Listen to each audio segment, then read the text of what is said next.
L'industrie touristique en Côte d'Ivoire peine à fleurir. L'embellie des années 70-80 semble avoir été rangée aux calendes grecques. Aujourd'hui, quel est l'état des lieux ?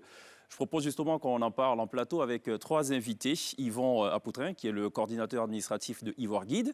On en parle également avec Marie-Reine Koné, qui totalise plus de 40 ans dans l'industrie du voyage, et les PDG notamment de Afrique Voyage. Et puis Nader Fakri, qui lui est une sorte d'aventurier, créateur de vidéos, qui connaît un relatif succès sur les réseaux sociaux. En dernier tableau sur la scène de la télé d'ici, tapis rouge pour deux chanteuses qui forment le duo Nafassi. Vous le savez, la télé d'ici est aussi propulseur de talent. L'essentiel de ce que vous êtes en droit de savoir ici. Bonsoir, bienvenue.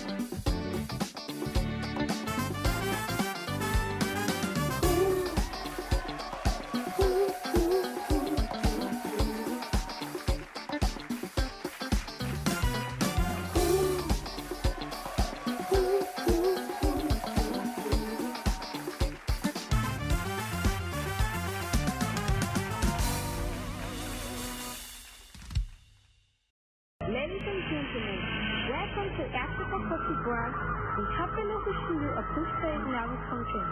The valley of the mountains, the waterfalls, and the jumping up from city of Côte d'Ivoire, Côte d'Ivoire. Abidjan, il y a la fanfare, il y a les buildings, la perle de la ville.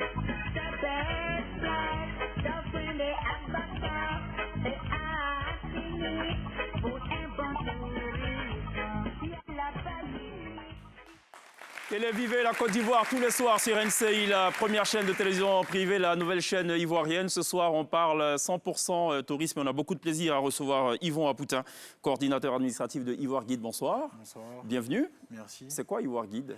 Alors Ivoire Guide, c'est une plateforme touristique qu'on vient d'installer, au fait, qui met à la disposition des touristes nationaux et internationaux un ensemble de guides jeunes ivoiriens qui sont prêts à les accompagner dans la découverte de la Côte d'Ivoire. Pourquoi ? Parce que vous avez constaté qu'il y a une carence ou pas ? Pas nécessairement une carence, mais c'est pour mieux améliorer le système. D'accord. Marie-Reine Koné, bonsoir. Bonsoir. PDG de Afrique Voyage. Vous totalisez plus de 40 ans, on l'a dit, dans le voyage. Vous êtes notamment conseiller au CESEC, le Conseil économique, social, environnemental et culturel. Vous êtes président de l'APV Côte d'Ivoire, l'Association des professionnels du voyage de Côte d'Ivoire, et par ailleurs président de Fly Africa, qui est le premier réseau volontaire d'agences de voyage, regroupant 28 agences. Merci de répondre à l'invitation de la télé d'ici. Merci. Et vous êtes manifestement mieux outillé donc, pour parler des questions relatives au tourisme. Et on espère en apprendre beaucoup de vous. Nader Fakri, bonsoir. Bonsoir. Bienvenue. Merci vous êtes un beaucoup. créateur de vidéos. C'est ça. Vous êtes un aventurier. Vous baladez comme ça sur un coup de tête ou c'est quelque chose de planifié ? Les deux. Les deux, D'accord. sur un coup de tête et puis la plupart du temps c'est aussi planifié. D'accord. Voilà, l'objectif c'est de faire le tour de la Côte d'Ivoire. Mhm. J'ai déjà fait une grosse partie et puis voilà maintenant j'essaie de pousser la chose et d'aller encore un peu plus loin. D'accord. Voilà. Vous avez pris plaisir à le faire ? Oui, totalement. D'accord. Pierre, bonsoir. Bonsoir. Ça va ? Ça va. D'accord. Princesse ? Très bien, merci. On va parler de tourisme, donc il faut absolument qu'on découvre des choses ce soir. Alors, du temps d'Oufoué-Boigny, la promotion touristique était un véritable enjeu. On se souvient d'ailleurs de cette campagne à l'époque, Côte d'Ivoire, le tourisme vrai. Qu'est-ce qui se passe aujourd'hui ? Vous avez l'impression que le tourisme est relégué au second plan ? Yvon ? Alors, on ne dira pas que le tourisme est relégué au second plan, mais qu'il y a beaucoup à faire, au fait. Donc, beaucoup à faire, c'est-à-dire... C'est une façon très gentille de dire qu'il y a Non, rien à faire non, ou... pas forcément une façon gentille. D'accord. Mais en fait, il y a un travail qui a été fait depuis le début d'Oufoué. Et là, aujourd'hui, où nous en sommes, il y a encore mieux à faire. D'accord. Voilà. Votre avis, Marie-Reine Koné ? Je ne suis pas tout à fait dans le même optimisme que Yvon. Évidemment, nous avons eu une très belle période touristique et la Côte d'Ivoire était une destination prisée. Elle était présente dans les revues touristiques et les brochures de grands tour opérateurs européens il y a dans les années que vous avez citées, dans les années 70-80. Et évidemment, nous avons connu une extinction de l'activité touristique, mais vraiment une extinction.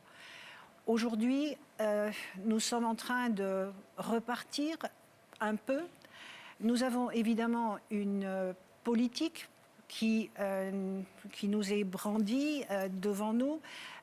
On se demande là pour le moment ce que nous, opérateurs économiques dans le secteur du tourisme, nous allons pouvoir tirer de cette stratégie qui est en place, qui est en train de se mettre en place. Est-ce qu'elle correspond à nos besoins? Est-ce qu'elle correspond au type de tourisme que la Côte d'Ivoire appelle? C'est une question. Alors, quand vous parlez de type de tourisme, en d'autres mots, il faut définir clairement la stratégie. Quel type de tourisme on veut? Eh bien, moi, je pense que la Côte d'Ivoire est un pays où il y a des régions très authentiques et les touristes dans le monde sont en train de changer de besoins. Nous avions auparavant des touristes occidentaux venant un petit peu de tous les coins du monde qui recherchaient le soleil d'hiver, les plages, les beaux hôtels. Il est évident que la Côte d'Ivoire ne peut pas se ranger là-dedans. Aujourd'hui, on a une génération de touristes qui change complètement d'orientation. Qu'est-ce qu'ils veulent, ces touristes? On veut beaucoup plus d'authenticité, on veut de l'écologie, on veut de l'agrotourisme, on veut se rapprocher de la nature. On essaye maintenant de se rapprocher vraiment de la nature. C'est un peu ce qu'on a appelé l'écotourisme? C'était l'écotourisme. Et il ne faut surtout pas déformer la Côte d'Ivoire par beaucoup de lumière, beaucoup d'éclat. Il faut voir ce qu'il y a de vraiment authentique en Côte d'Ivoire et améliorer tout ça. On a parlé de la période de gloire, années 70, années 80, mais des observateurs pointent du doigt le fait que ce tourisme était plutôt un tourisme, on va dire, haut de gamme, pour une élite. C'est l'avis que vous partagez ou pas? Oui, bien sûr. Est-ce une bonne chose ou finalement le tourisme doit s'ouvrir à tout le monde? Le tourisme doit s'ouvrir à tout le monde, mais qu'un pays, quand il essaye de développer son économie touristique, il essaye de faire entrer des devises. Donc, le tourisme haut de gamme, c'est une bonne chose, mais il faut savoir, est-ce que ce tourisme haut de gamme peut attirer des clients? Ça n'est pas évident, vu les coûts. On en parlera probablement, mais la Côte d'Ivoire est une destination excessivement chère pour des structures qui ne sont pas au niveau des prix. Et pour les mêmes prix, les mêmes tarifs, nous pouvons avoir des destinations paradisiaques. Les Fidji, les Maldives, les Seychelles, ce sont des destinations qui coûtent probablement moins cher encore que la Côte d'Ivoire. Donc ce haut de gamme va vers ces destinations-là et pas vers chez nous. Nader, vous avez sillonné la Côte d'Ivoire, qu'est-ce que vous y avez vu d'attrayant? Écoutez, j'ai vu tout ce qu'on attend de voir dans un beau pays. Au sud, les belles plages, jusqu'à la frontière libérienne. Je ne parle pas d'Assini. Au nord, les savanes, les montagnes. À l'ouest, les forêts, comme la forêt de Taï. Et puis à l'est, on a la Comoé, avec le grand parc, qui est censé être normalement une grosse réserve animalière. Mais je vous avoue que je cherche toujours l'éléphant que je n'ai pas encore vu. Ah d'accord, l'emblème de la Côte d'Ivoire, c'est assez curieux quand même. D'accord, bon, on va peut-être en reparler. Alors, est-ce que vous pensez, parce que qui dit tourisme dit forcément infrastructure de qualité, est-ce qu'on les a, ces infrastructures? C'est bien beau de vendre la Côte d'Ivoire, aller visiter le pont de Liane, de Mans et tout, mais pour y accéder, il faut bien qu'il y ait des infrastructures, il faut aussi qu'il y ait des réceptifs pour accueillir. Quel est l'état des lieux que vous faites? Yvon. Alors, en termes d'infrastructure, oui, il y en a. Il y en a qui sont en bon état, mais par contre, il y en a aussi qui ne sont pas en bon état. Donc, si vous devez établir un ratio, on dirait quoi? 90% de pas bon état et 10% Je dirais 60% de pas bon état et 40% de bon état, parce que c'est une réalité. Donc, voilà. Donc, je sais que nos structures qui sont en place essaient de faire au mieux pour que ces infrastructures se portent bien, mais voilà, c'est le réel constat. Et voilà. Marie-Reine, depuis plus de 40 ans, vous vendez notamment la Côte d'Ivoire. D'accord, vous vendez de très belles destinations. Quels sont les retours que vous avez des visiteurs en termes d'infrastructure, en termes d'accueil? Alors, ça n'est pas toujours très positif. D'accord. L'état des routes est toujours dénigré, bien entendu. il y a des appréhensions des touristes lorsqu'ils sont pris sur une piste embourbée et que la nuit approche. Il y a encore des mauvaises influences sur certains sites où on parle des coupeurs de route, etc. Donc, c'est quelque chose qui refroidit nos touristes. Les hôtels ne sont pas toujours à la hauteur. On a quelques hôtels maintenant qui, à l'intérieur, commencent vraiment à avoir le souci de donner une prestation et de donner du service. Mais au niveau du service, je peux dire qu'en Côte d'Ivoire, on est pratiquement nul. Si vous voulez une échelle, je donnerais de 1 sur 10. 1 sur 10, dis donc. En service. En service. Le service, vraiment, c'est une catastrophe. D'accord. Il faut vraiment, vraiment que le service soit appris.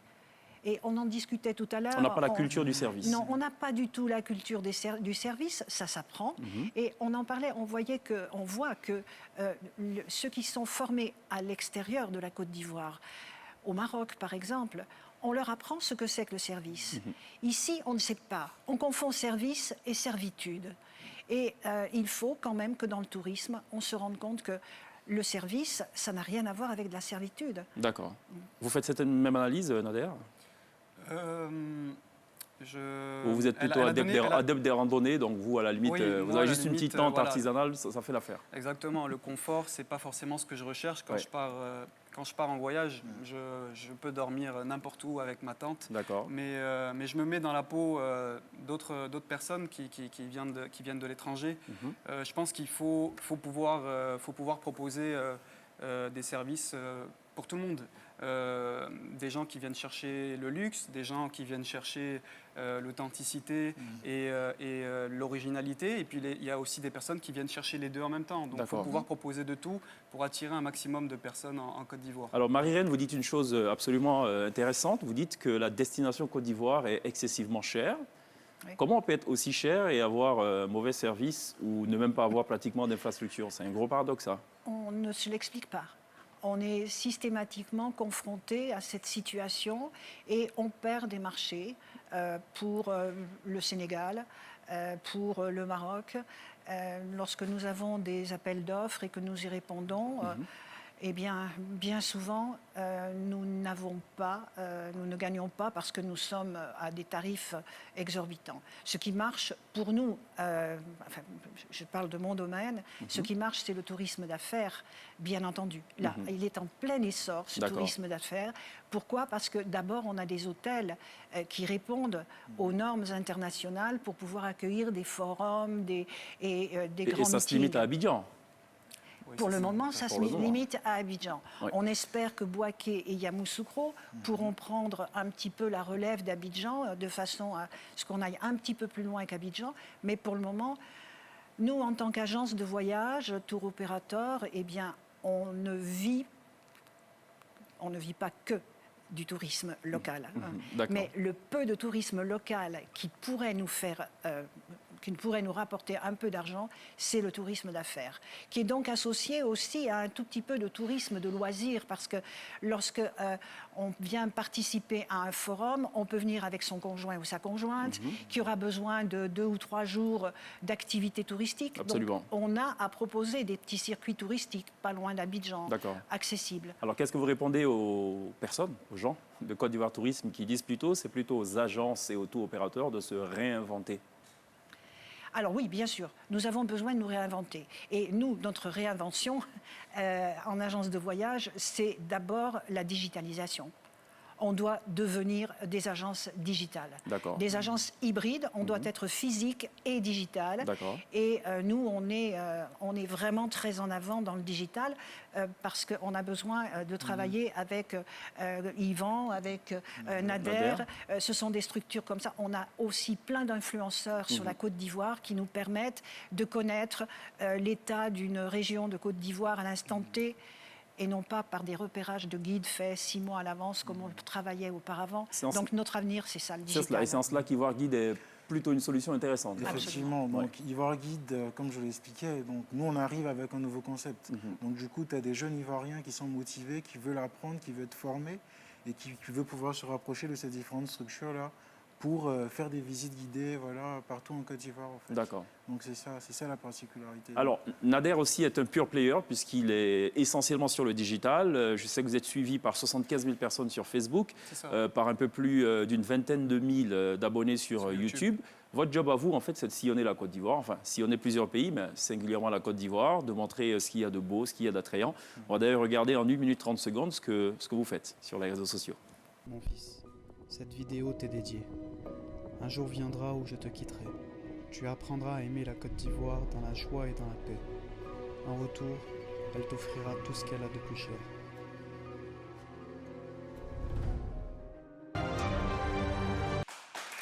C'est fabuleux. Je pense que c'est fabuleux comme travail. Et ça vous a pris combien de temps Enfin, c'est quoi la planification à l'année? Comment vous vous organisez? J'ai commencé début 2018, donc là j'entame ma 3e année. J'ai un travail à plein temps à Abidjan, donc dès que je peux me libérer du travail, je planifie une destination. D'accord. Et voilà. Ok, donc c'est une activité accessoire, c'est pas une activité principale. C'est une activité accessoire, sauf que ça commence à prendre beaucoup de temps dans ma vie. Et surtout, je vois les retours, c'est les retours qui m'encouragent. Et lorsque je vois sur les réseaux sociaux des gens qui commentent et qui m'encouragent, je reçois tous les jours des messages de personnes, même de l'extérieur, qui veulent venir visiter la Côte d'Ivoire, qui ne connaissaient pas la Côte d'Ivoire ou qui avaient entendu la Côte d'Ivoire que par des choses négatives et qui voient ces images-là, ça donne envie de visiter. Et moi, ça m'encourage à continuer. Absolument. Vous en pensez quoi, Yvan, Marie-Reine? Nader, il fait un beau travail. Il fait un beau travail. Moi, je ne le connaissais pas, bien évidemment. C'est seulement qu'on a commencé à travailler ensemble que j'ai mieux conceptualisé ce qu'il fait. Et je pense qu'il y a du potentiel et c'est en même temps quelqu'un qu'il faut encourager pour la Côte d'Ivoire. Ça peut vous servir forcément, Marie-Reine.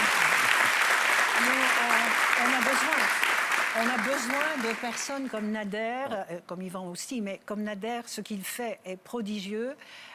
Et il y a tout un monde digital d'influenceurs, de blogueurs ici en Côte d'Ivoire, incroyable.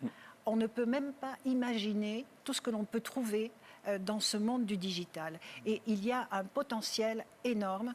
Il faut, alors tout à l'heure vous posiez l'avenir, quelle est la question sur l'avenir des agences de voyage? C'est justement se tourner vers tous ces influenceurs, ces blogueurs qui nous font vivre une Côte d'Ivoire et un tourisme en Côte d'Ivoire différent, qui peut être très attractif déjà pour les Abidjanais, les Ivoiriens, parce que les Abidjanais ne font pas de tourisme dans leur pays, donc il faut déjà les attirer, et puis évidemment pour des touristes étrangers pour venir en Côte d'Ivoire. D'accord. Vous êtes tous créateurs d'expériences, quelque part. On parle de digital, comment vous adaptez à ce changement justement d'habitude de consommation avec les touristes? Pour nous, on n'a aucun problème pour s'adapter. Le digital est un outil merveilleux et tellement facile, tellement ouvert. Par contre, on a beaucoup plus de problèmes parce que qui dit e-commerce, qui dit digital, dit tendre vers le e-commerce. Et le e-commerce ici en Côte d'Ivoire, comme dans toute la sous-région, c'est pour le moment impossible. Les banques ne nous suivent pas. Et nous, ça fait des années qu'on se bat avec les banques pour pouvoir développer notre e-commerce pour être vraiment, vraiment dans l'activité du e-commerce. Les banques ne nous suivent pas. Wow. Et est-ce que si on replace la culture comme enjeu touristique, ça doit être un peu plus Nader, et le tourisme comme enjeu culturel, on peut aller vers un tourisme culturel durable? Vous pensez? Vous savez, lorsque j'ai commencé à sillonner la Côte d'Ivoire, avant ça, je vais juste vous dire ce que je faisais avant de commencer ces voyages-là.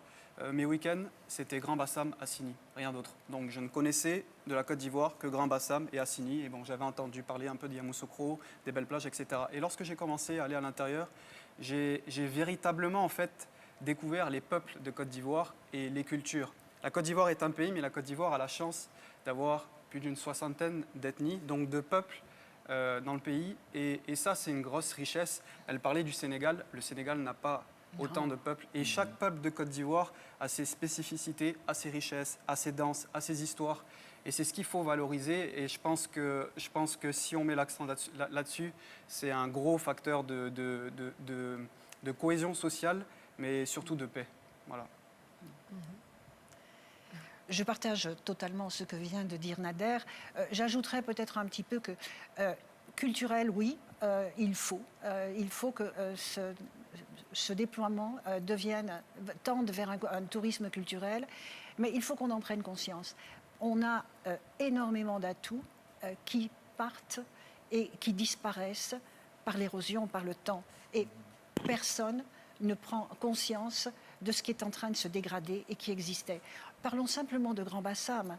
Grand Bassam a été reconnu comme patrimoine mondial de l'UNESCO. Regardons où en est Grand Bassam. C'est une désolation. C'est une désolation. Le plan d'eau est en train de se couvrir de végétation. On ne voit plus rien de ce plan d'eau, alors que c'était un endroit magnifique. Quand on amenait des Occidentaux à Grand Bassam, c'était vraiment des « waouh », tellement c'était beau. Regardons maintenant cette place qui mène à la plage, vers les plages. C'est dommage. C'est dommage. Et on va perdre probablement ce titre de patrimoine mondial de l'UNESCO. Et si on le perd, ce serait dommage, parce que être reconnu comme patrimoine mondial de l'UNESCO, c'est également des fonds qui peuvent arriver pour restauration. Les maisons coloniales ne sont pas restaurées dans l'architecture, dans l'idée de l'architecture d'époque. Le musée, c'est une catastrophe. On ne peut plus envoyer nos touristes dans le musée, faire visiter le musée de Grand Bassam, parce que c'est de l'anti-publicité. C'est dans un état de délabrement avancé. Il n'y a rien. D'accord. On va marquer une pause. On va revenir à Princesse tout à l'heure, juste après la pub. Gardez le fil, restez avec nous. On se retrouve dans quelques instants seulement.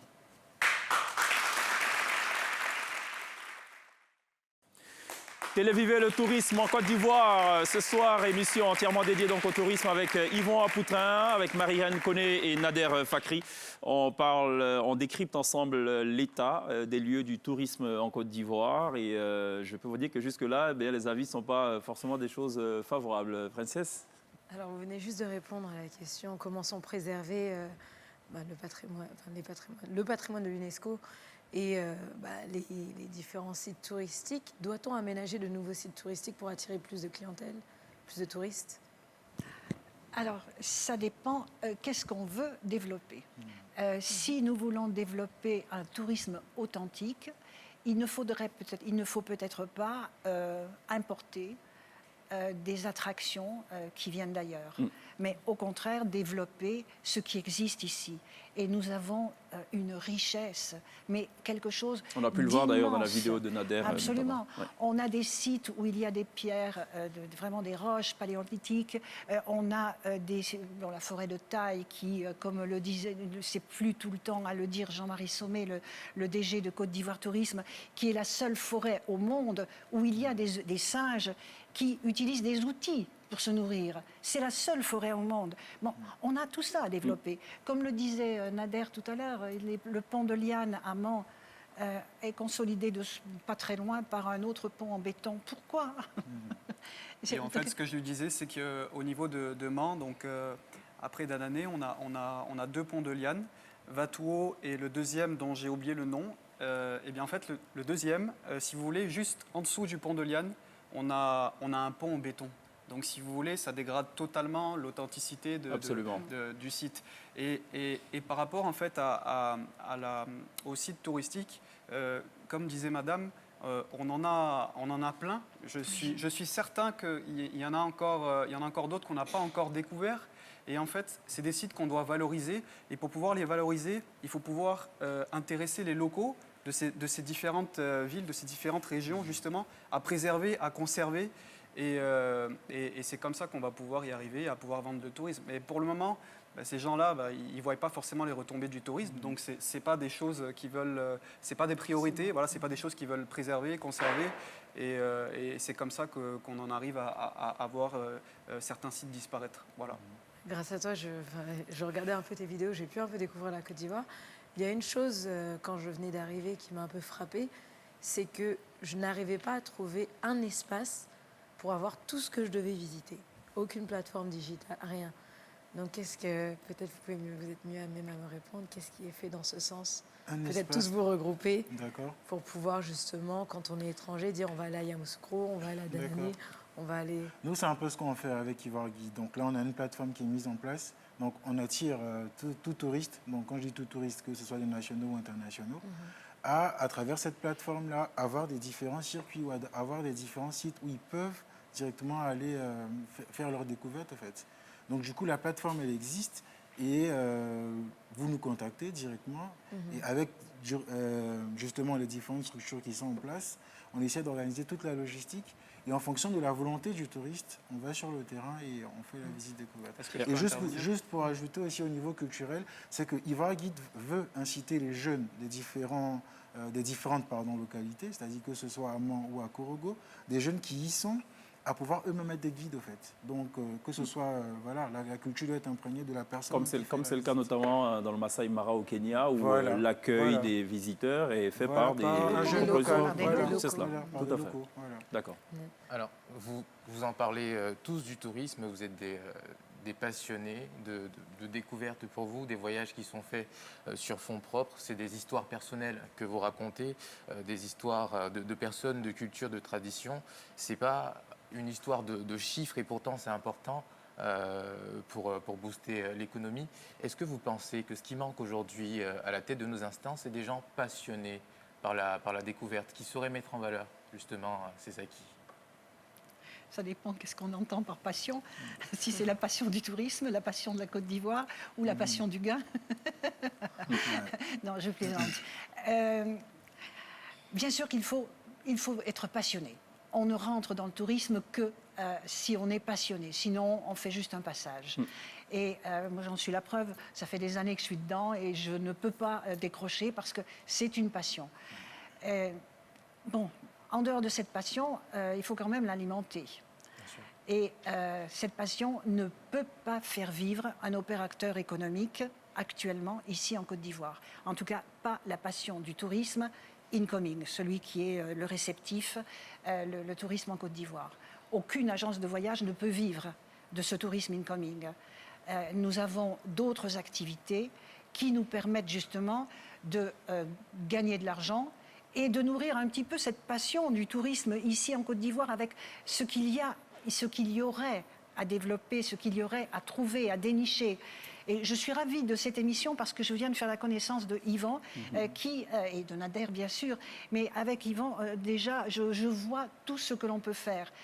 Nous avons des groupes d'influenceurs qui sont de partout, qui sont passionnés. Et on a très probablement, moi je ne fais plus partie de cette génération, mais cette jeune génération est passionnée. Et elle saura, j'en suis sûre, développer ce qui est nécessaire, comme le disait Yvan, intéresser les jeunes d'une région à la mettre en valeur, ce que disait également Nader. C'est indispensable. C'est comme ça, ce n'est pas des gens d'Abidjan qui vont pouvoir développer la région de Korogo ou la région de Soubré ou de Mans ou d'Agboville. Pour rebondir sur la question de Pierre, en 2007, les recettes du tourisme au Kenya ont surclassé celles de l'agriculture pour constituer la première source de revenus. Est-ce que vous avez le sentiment, très honnêtement, que les autorités en charge du tourisme ont pleine conscience que le tourisme est aussi source de revenus important? Oui, d'accord. Indiscutablement. D'accord. Indiscutablement. Moi, je pense que c'était pas la priorité. Dans les années antérieures, c'était pas la priorité. Et aujourd'hui, bon, ils envisagent justement de faire du tourisme l'une des activités qui va pouvoir générer de l'économie. Et pour le moment, on est bien parti. Alors, il y a une politique qui est en place avec une vision qui s'appelle Sublime Côte d'Ivoire. Voilà, Sublime Côte d'Ivoire, actuellement, si je ne me trompe pas sur le chiffre, c'est 3800 milliards de francs CFA, voilà, qui sont attendus justement pour développer le tourisme en Côte d'Ivoire et faire de la Côte d'Ivoire à l'horizon 2025 un hub touristique. Destination touristique business touriste. Voilà, business tourisme à l'aube 2025. Vous pouvez redonner la statistique? L'objectif c'est de faire de la Côte d'Ivoire l'un des pays les plus touristiques au niveau du business tourisme. D'accord. Le 5e à l'horizon 2025. Très bien. Voilà. Bien. Alors justement, ce projet Sublime Côte d'Ivoire, qu'est-ce qu'on va avoir? On va avoir des parcs à thème, on va avoir des grands hôtels de luxe qui vont sortir de terre. La marina de Cocody en fait partie. Est-ce que vous vous reconnaissez aujourd'hui dans ce tourisme qui est en train d'arriver? Et est-ce qu'il fallait mettre autant d'argent? Je pense qu'on y a plus ou moins répondu déjà, dans ces infrastructures-là. Pour ma part, je pense qu'on n'a pas besoin d'autant d'argent pour pouvoir développer le tourisme en Côte d'Ivoire. L'avantage qu'on a, c'est qu'on a déjà les sites et qu'on a déjà, la richesse culturelle. Donc si vous voulez, 3 800 milliards, c'est un gros chiffre. Ça fait peur, ça fait trembler. Et moi, pour ma part, je pense qu'on n'a pas besoin d'autant d'argent. Maintenant, on verra bien d'ici 2025 ce que ça va donner. Là, vous parlez d'hôtels de luxe, vous parlez de produits de luxe, alors que, en tout cas, de mon côté, pour moi, le tourisme en Côte d'Ivoire, c'est pas le luxe qu'on doit développer. Si on veut du luxe, on va à Dubaï, on va à Paris, Il faut aller sur de l'authentique, comme l'a dit Marianne. Les gens recherchent un dépaysement. C'est ça, on vient en Afrique, donc on veut vivre l'aventure africaine. Ben oui. Alors, on a eu un enregistrement de 7% en croissance en 2019 des vols sur Abidjan. Donc, mais malgré tout, le prix des vols intercontinentaux reste excessivement cher. Est-ce que pour vous, ça participe à c'est un frein au tourisme et qu'est-ce qu'il faut faire pour améliorer cette situation? Alors le problème de la cherté des billets d'avion, oui, c'est une certitude. Le visa aussi. Mais alors il y a le problème du visa, mais on a des billets d'avion qui ne sont pas chers. Ce qu'il y a, c'est que les compagnies aériennes ne jouent pas de jeu. Lorsque nous les sollicitons pour nous accompagner dans le développement du tourisme incoming, en demandant tout simplement des tarifs négociés, on n'a pas de satisfaction, on n'a rien. On nous propose des tarifs négociés qui sont plus chers que les tarifs publiés. Donc, ça n'est pas une solution. On a donc ce problème avec les compagnies aériennes qui doivent comprendre que développer le tourisme ici en Côte d'Ivoire, c'est salutaire pour elles également. Bon, ça c'est une chose, mais on n'a pas des infrastructures qui peuvent développer du tourisme de masse. Je prends par exemple l'exemple du Sénégal. Excusez-moi. Je prends l'exemple du Sénégal. Le tourisme de masse a plus ou moins été développé. Et ça a rendu la destination moins chère parce que des charters ont pu être mis en place entre l'Europe et le Sénégal. Et les charters sont par définition des tarifs aériens pas chers du tout. Nous n'avons encore rien qui puisse permettre l'accueil d'un charter entier. Donc, on n'est pas encore prêt à accueillir des charters de touristes et donc à avoir des billets d'avion pas chers. Nous n'avons pas de tourisme de masse. Et c'est un gros problème parce que ce tourisme de masse implique des enseignes touristiques, des tour opérateurs, qui mettent la destination dans leurs brochures, en ligne ou brochures papier, et ces brochures font la promotion de la destination. Nous, on est en manque. La Côte d'Ivoire ne bénéficie d'aucune promotion de grandes enseignes touristiques parce qu'on n'est pas en mesure de les accueillir. On n'a pas de structure. Alors évidemment, ça n'a rien à voir avec le tourisme authentique, mais je pense que ce tourisme authentique est à développer à côté d'un tourisme qui rapporte vraiment de l'argent. Il y a du tourisme qui rapporte de l'argent. Le soleil d'hiver est quand même une vérité. Les Occidentaux qui sont dans la grisaille de l'hiver à Paris ou à Berlin ou à Madrid, eh bien, ils sont très contents de venir acheter un séjour au soleil. Pas sur les plages d'Assini, évidemment, mais on a tellement de belles plages de l'autre côté. On a 400 km de côte. Des plages merveilleuses avec des baies paradisiaques, presque inexplorées. Oui, vous avez dit le mot inexploré. En fait, la semaine dernière, j'ai fait le parcours Grand Bérébi, Abidjan, en jet ski. Ça nous a pris 2 jours, donc 400 km. Et justement, sur ce parcours-là, j'ai vu des plages qui sont inaccessibles encore par la route. Et je les ai repérées et je compte y aller justement. Alors, vous avez cité Jean-Marie Sommet, qui est l'ancien directeur de Côte d'Ivoire Tourisme, et qui lui disait que le tourisme interne n'est pas si développé que ça, singulièrement la question du tourisme balnéaire, et cela est dû à des considérations culturelles. Les populations autochtones ont tendance à enfouir dans de l'eau, à faire des sacrifices donc dans l'eau, et donc finalement ont peur de l'eau. C'est aussi un frein, quelque part. Vous l'avez constaté ou pas? On enterre des choses, ou alors on confie notamment aux dieux de l'enfantement des choses dans l'eau, et donc on a peur d'aller dans l'eau après. Des mythes, en fait. Des mythes, oui. Et que c'est un frein, finalement. Oui, ça arrive, mais après, bon, le touriste, quand il arrive avec sa curiosité. Donc, voilà, donc, étant sur le terrain, ça dépend du guide, bien évidemment, qui lui dira, bon, c'est pas ça, c'est plutôt... Il faut le présenter comme du folklore. Ce serait plutôt du folklore. D'accord. Parce qu'il y a quand même une petite limite très, très légère entre la tradition et le folklore. Dans certains pays du monde, on a franchi le pas entre la tradition qui est devenue du folklore. Nous, dans nos pays d'Afrique, on est encore dans une transition très floue entre la tradition et le folklore. Ce qui est tradition pour un autochtone devient folklore pour un étranger qui vient en Côte d'Ivoire. Donc, le guide, justement, quand il est suffisamment avisé, quand il a suffisamment de culture de l'autre, arrive probablement à lui faire intégrer ses traditions, mais dans un contexte plus ou moins folklorique. D'accord. C'est ce que le Bénin est en train de réussir à faire, d'ailleurs, avec Bénin le vaudou, voilà, avec le programme Bénin révélé, comme Sublime Côte d'Ivoire. Absolument. Ça marche très bien. Ça marche très bien.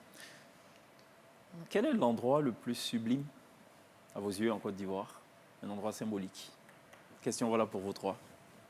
Vous devez amener un visiteur particulier dans un endroit particulier en Côte d'Ivoire. Vous choisiriez quelle destination?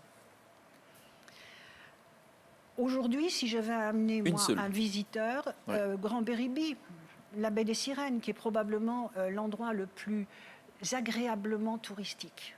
D'accord. Yvan? Grand-Bassam. Grand-Bassam? Grand-Bassam. Ah bon, malgré l'état de délabrement dont parlait Marie-Reine? Oui, parce que pour moi, il y a encore cette valeur-là qu'il faut transmettre. Pour moi, Grand-Bassam, d'abord, il y a un lien personnel. Et je pense que, oui, malgré que le patrimoine est, comme on le dit, en déficit, mais je pense qu'il y a quand même beaucoup à présenter, au fait. Il y a toute cette histoire de Grand-Bassam, première capitale à présenter. Nader? La réponse est... La question est difficile, donc la réponse est autant difficile. J'aime à la fois me retrouver à la C'est pour ça que j'ai posé cette question, parce qu'elle est difficile. Bah ouais, il n'y a pas de meilleure destination en Côte d'Ivoire. On prend autant de plaisir à être au nord à Korogo, en haut du mont Korogo, à observer le coucher de soleil se lever sur la ville de Korogo, à être dans la forêt, à chercher les chimpanzés à la cime des arbres. Sur les plages, avec les rochers, on se croirait presque aux Seychelles, avec juste des locaux et puis des pêcheurs qui viennent nous servir du poisson qui viennent de sortir de l'eau. Pour moi, il n'y a pas de destination phare en Côte d'Ivoire. On peut se dépayser et on peut prendre du plaisir à chaque endroit de Côte d'Ivoire. D'accord. Et je le dis avec fermeté. D'accord. Je propose qu'on marque une pause et qu'on aille plutôt à autre chose qui n'a absolument rien à voir avec le tourisme. Non, si, quand même, peut-être le tourisme politique. C'est dans les confidences des chefs d'État de l'Afterwork, à retrouver tous les soirs dans la télé d'ici. Et ce soir, c'est Gbagson et Bedos qui entretiennent une conversation un peu plus spéciale sur un projet plutôt connu qui devrait tomber autour d'octobre 2020. Enfin, on regarde et on comprendra tout de suite.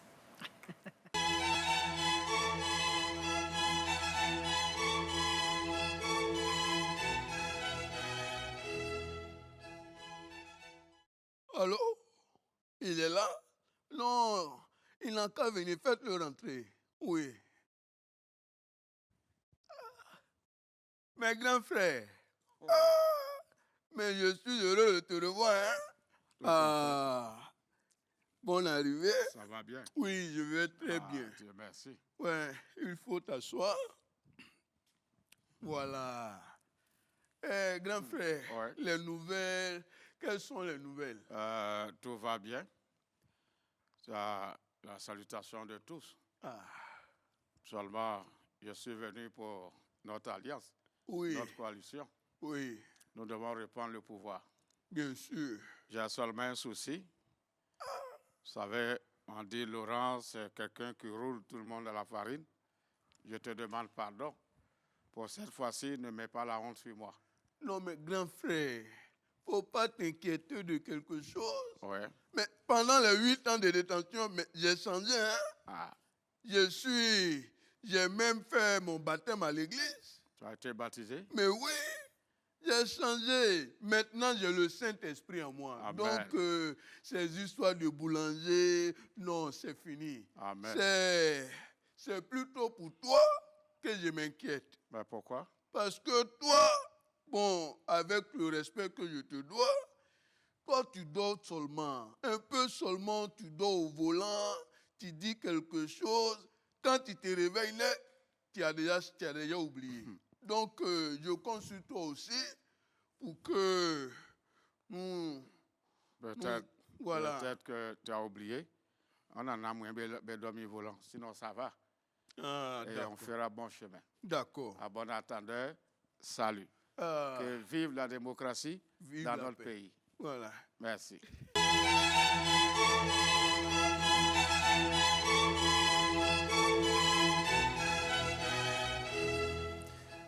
C'était les confidences des chefs d'État à retrouver dans la télévision tous les soirs entre 18h45 et 19h45. On parle toujours tourisme. Je propose qu'on marque une autre pause, c'est la pub. On revient juste derrière pour le dernier virage de cette entrevue consacrée au tourisme en Côte d'Ivoire.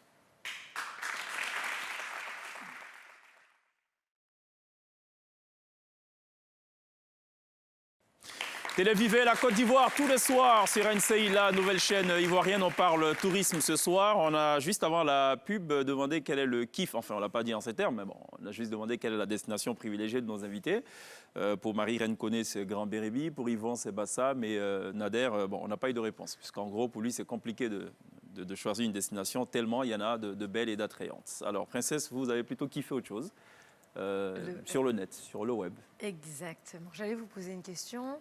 Est-ce que vous êtes déjà retrouvé dans un aéroport un jour de fête? Oui, c'est arrivé. Oui. Marie-Reine, forcément. Forcément, oui. Non, pas encore. Non, pas encore. Pas encore. Chèque. Non, je crois pas, non. Pierre. Ouais. Vous ne sentez pas, souvent vous avez ce sentiment de solitude, parce que généralement vous êtes le seul à voyager ce jour-là, parce que personne ne voyage les jours de fête. Je vais vous laisser découvrir cette vidéo sur cette compagnie aérienne qu'on ne nommera pas, qui a eu une superbe idée.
C'est bien ce qu'on appelle une belle action de relations publiques et c'est très bien vu. C'était quoi le but, Princesse?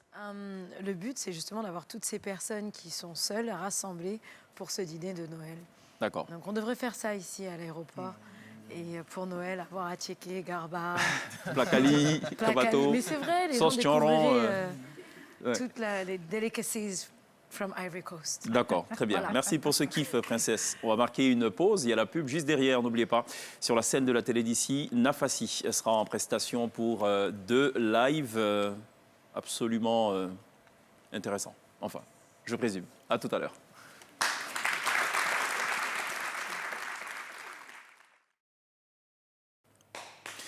De retour sur le plateau de la télé d'ici pour conclure donc le chapitre consacré au tourisme en Côte d'Ivoire. Alors, messieurs, dames, qu'est-ce qu'il faut, d'après vous, d'après vos expériences respectives, qu'est-ce qu'il faut pour réinventer le tourisme en Côte d'Ivoire? Yvan? Alors moi, j'irais plus sur le côté éducation. Donc je dirais que ce serait important pour l'État d'accentuer le tourisme au niveau de l'éducation. Donc que ce soit au primaire, que ce soit au collège, déjà il faut inculquer ça. Il faut inculquer l'importance du tourisme à tous ces jeunes, tous ces enfants qui grandissent pour que ce soit une affaire de tout un ensemble en fait. D'accord. Nader? Pour ma part, si je dois prendre mon exemple à mon humble niveau, j'ai eu la chance de pouvoir utiliser la puissance des réseaux sociaux pour pouvoir démocratiser et vendre le tourisme en Côte d'Ivoire. Donc moi, je vais continuer comme ça. Et si vous voulez, l'objectif de tout ce que je fais, c'est de pouvoir inciter d'autres personnes à prendre des initiatives privées pour pouvoir développer les régions de Côte d'Ivoire. Donc moi, je vais plutôt sur l'initiative privée. D'accord. Marie-Reine? Alors, moi, je suis mixée entre l'initiative privée et l'initiative gouvernementale. Il y a une vision Sublime Côte d'Ivoire, qui est une stratégie gouvernementale pour le développement du tourisme en Côte d'Ivoire. Cette stratégie gouvernementale va se décliner en plusieurs politiques régionales, mais dans le temps et dans l'espace. Et il faut que le ministère s'associe les services des professionnels. Jusqu'à présent, nous avons toujours été écartés. Nous, les opérateurs économiques, nous avons toujours été écartés de toute décision prise pour le développement du tourisme. Jusqu'à présent, nous ne sommes pas vraiment consultés ni concertés et il faudrait que nous, qui sommes en contact avec le client, qui sommes en contact avec le touriste potentiel, nous puissions dire quelles sont ses aspirations, quels sont ses souhaits, qu'est-ce qu'il a envie de trouver ici, et pouvoir travailler en bonne intelligence avec nos tutelles. Marie-Reine Koné, merci. Merci à Nader d'être passé par la télé d'ici. Merci à Yvan Apotrin d'être passé par la télé d'ici. Merci à Princesse, à Pierre. Merci surtout aux établissements ISDEC et IFDEC de Abobo Sogefia, Camp Commando, qui nous auront accompagnés tout au long de cette émission. Alors, je ne sais pas si vous faites le même constat que moi, mais il y a plus de femmes que d'hommes dans ces établissements. Quelqu'un pourrait me donner la réponse? Non? Ah, il y a quelqu'un qui veut parler. Alors, Rebecca, on a un micro pour lui ou pas? Non, je vais aller vers lui. On va faire simple. D'accord. Alors, tu te lèves, très cher. Comment tu t'appelles? Bon, tu n'as pas besoin de faire ça. Ça, c'est à l'école. Alors, pourquoi il y a beaucoup de femmes dans votre établissement? Enfin, pourquoi il y a plus de femmes que d'hommes, tu sais? Tout simplement pour assurer une parité. Parce que maintenant, depuis des années, le président a initié cela. Il faut mettre les femmes en avant. D'accord. Il ne faut plus la chosifier, il faut plutôt la qualifier et la magnifier. Dis donc.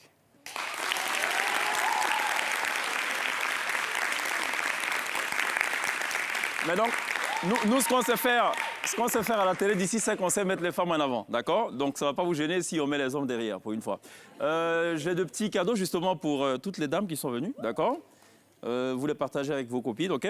D'accord, ça marche. C'est votre petit souvenir pour votre passage à la télé d'ici. Et puis, n'hésitez pas à revenir, OK? Ça va, vous le partagez entre vous, OK? Merci d'être passé, merci de vous applaudir encore. Good job.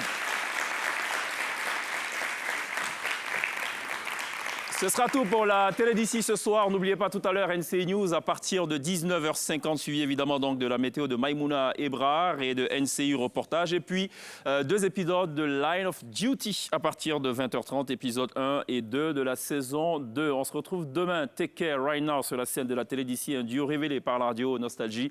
C'est le duo Nafassi, révélé en 2016. On les reçoit maintenant sur la scène de la télé d'ici.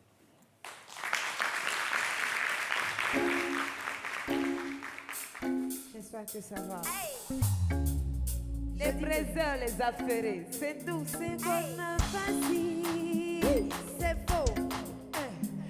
Toi, tu penses que tu nous connais. Attends, tu penses que tu nous connais. Toi, tu penses que tu nous connais. Attends, tu penses que tu nous connais. Hey.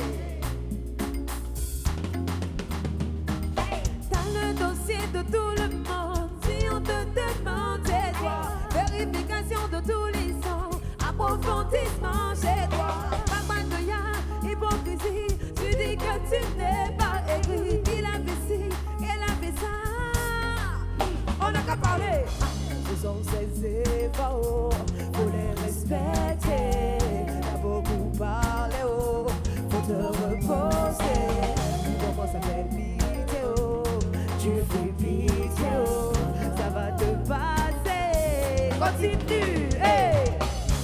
Tu dis que la vie se gaspille, que tous les portails c'est du faux, que tout le monde sait où il gagne son larron, combien font à écouter. Tu dis c'est quotas qui va les tuer, joli comme ça c'est rompé. Il est assis dans voiture des gens, l'occasion va le tuer. On s'en va, on revient depuis là ça finit pas. On s'en va, on revient depuis là ça finit pas. Oh, on s'en va, on revient depuis là ça finit pas.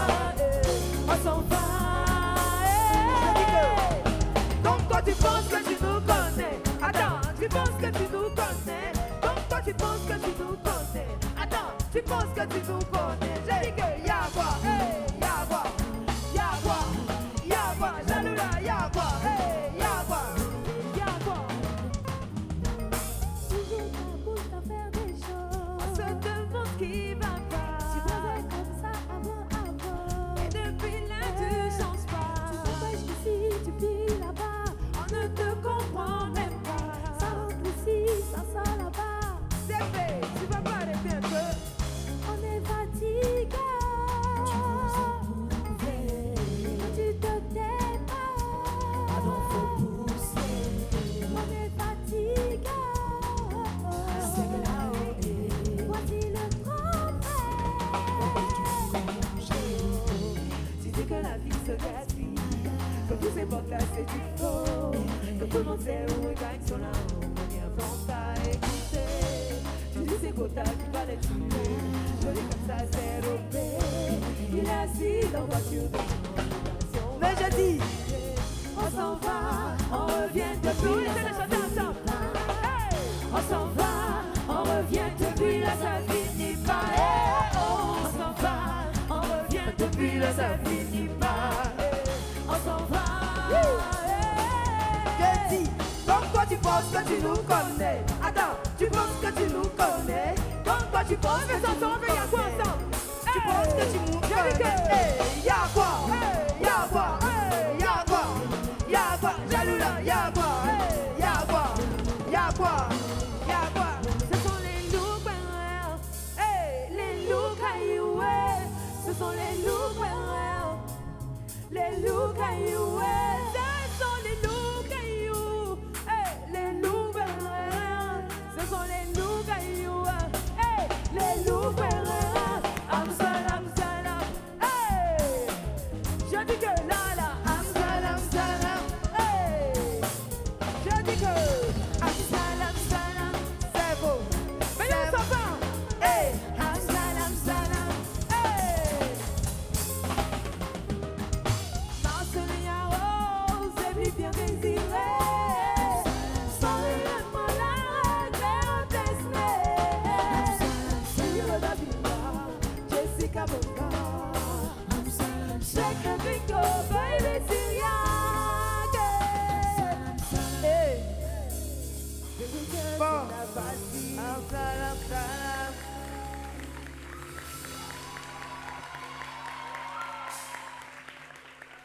Merci.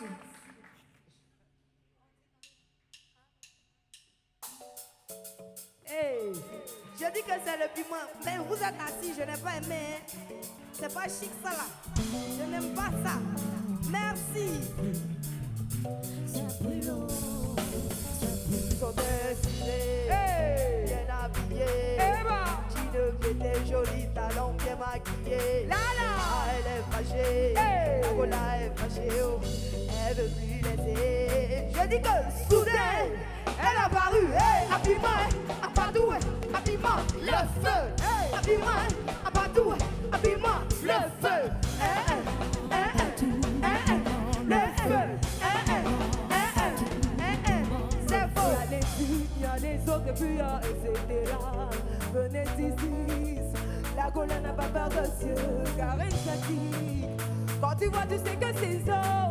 Elle a l'habitude dans la braise, c'est comme énergie. C'est faux, chérie, tout ça va, c'est pas ça. joli, oh. Ah, c'est pas blabla. Vanessa, c'est Chano. Ah, c'est pas blabla. On veut pas de végo, tu veux pas dans une soirée.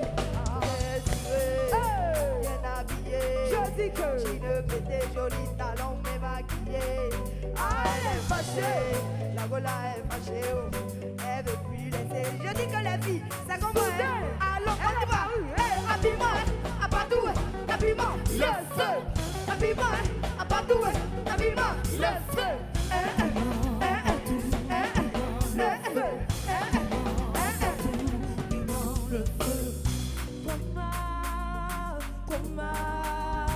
Comment la gola traumatise. Tu fais semblant de ne pas voir, mais ton cœur est au gras. La go est bata bata, tellement est ja ja ja. Ça te rend jeta jeta. Ma petite, tu brûles, tu brûles. Ma petite, tu